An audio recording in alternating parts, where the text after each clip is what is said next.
ভারতের যে প্রত্যাঘাত, সেই প্রত্যাঘাতে থরহরি কম্প পাকিস্তানের।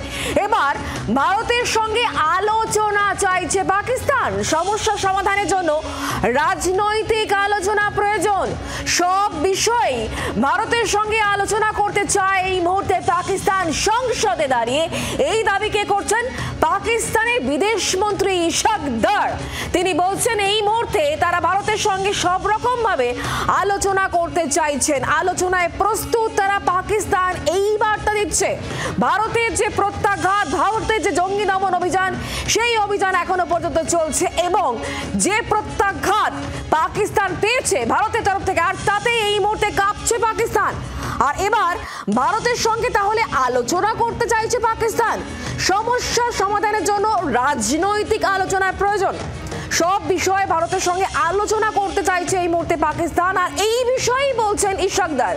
কে ইশাক দার? পাকিস্তানের বিদেশমন্ত্রী, এবং তিনি একথা বলছেন একেবারে সংসদে দাঁড়িয়ে। এই বক্তব্য তার। ভারতের প্রত্যাঘাতে এই মুহূর্তে পাকিস্তান কাঁপছে। ভারতের তরফ থেকে যে জঙ্গি দমন অভিযান, সেই অভিযান সমান তালে চলছে। ভারতের তরফ থেকে কড়া বার্তাও দিয়ে দেওয়া হয়েছে। পাকিস্তানের সঙ্গে যদি কথা হয় তাহলে সন্ত্রাসবাদ এবং পিওকে নিয়ে কথা হবে।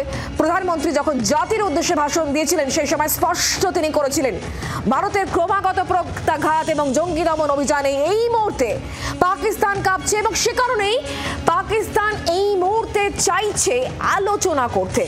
তাদের বক্তব্য এটাই যে সমস্যা সমাধানে রাজনৈতিক আলোচনার প্রয়োজন, বলছেন বিদেশমন্ত্রী ইশাক দার। আমরা কথা বলবো নিরাপত্তা বিশেষজ্ঞ আর্য ঘোষ এই মুহূর্তে আমাদের সঙ্গে রয়েছেন সরাসরি। আর্যবাবু, পাকিস্তান যে ভয় পাচ্ছে সেটাতে কোনো রকম আর লুকোছাপার কোনো বিষয় নেই। এটা পুরোপুরি একবারে জলভাত, পরিষ্কার সকলের কাছে, গোটা বিশ্বের কাছে পরিষ্কার। ভারত যেভাবে প্রত্যাঘাত হেনেছে তাতে পাকিস্তান এই মুহূর্তে কাঁপছে। সে কারণেই কি তারা বলছেন যে সমস্যা সমাধানের জন্য এই মুহূর্তে তারা আলোচনা চাইছেন, রাজনৈতিক আলোচনা?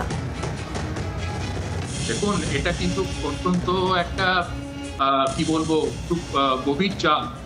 যেটা বলেছেন ইশাক দাস সেটা হচ্ছে কম্পোজিট ডায়ালগ।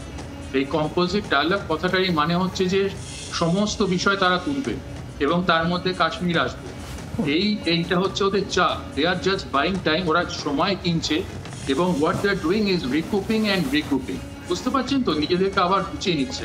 অলরেডি আমেরিকার সঙ্গে একটা ট্রেডে গেছে এবং আমেরিকার যাকে বলে আপনার রীতিমতো সাহায্য পেয়েছে এই নিউক্লিয়ার বেসগুলোকে বাঁচানোর ব্যাপারে। এবং তার সঙ্গে আপনার যেটা করছে সেটা হচ্ছে চায়নার সঙ্গে তো তাদের ওতপ্রোতভাবে সখ্যতা। চায়না কিন্তু এর পেছনে একদম সাইলেন্টলি কাজ করে যাচ্ছে, টার্কি কাজ করে যাচ্ছে এবং চায়নার এত ইনভেস্টমেন্ট হয়ে বসে আছে। চায়না এখন বেল্ট অ্যান্ড রোডটা ওখানে নষ্ট হতে দেবে না কোনোভাবে। সেই জন্য আমি বলছি ভারতের এই চালে পা না দেওয়া উচিত। এবং গতকাল তাৎপর্যপূর্ণভাবে আমাদের এক্সটার্নাল অ্যাফেয়ার্স মিনিস্টার ভারত তো স্পষ্ট বার্তা দিয়ে দিয়েছে। জাতির উদ্দেশ্যে যখন প্রধানমন্ত্রী বক্তব্য রেখেছিলেন তখন তিনি তো বলেছিলেন কথা হবে তো সন্ত্রাসবাদ এবং পিওকে নিয়ে। ভারতের অবস্থান তো একবারে স্পষ্ট। একদম একদম সেইটাই আরো এগিয়ে গিয়ে এক ধাপ কালকে ডক্টর জয়শঙ্কর যেটা বলেছেন সেটা হচ্ছে যে এটা কিন্তু সিজ ফায়ার নয়। এটা যেন পাকিস্তান না মনে করে, বিশ্ব যেন না মনে করে এটা সিজ ফায়ার, এটা সেসেশন অফ ফায়ার। মানে আমরা ফায়ারটাকে উইথহোল্ড করে রেখেছি, ধরে রেখেছি। এটা কিন্তু সংঘর্ষ বিরতি নয় বা যুদ্ধ বিরতি নয়, আমরা ফায়ারটাকে ধরে রেখেছি। যে ফায়ারটা আমরা করছিলাম সেই ফায়ারটাকে ধরে রেখেছি।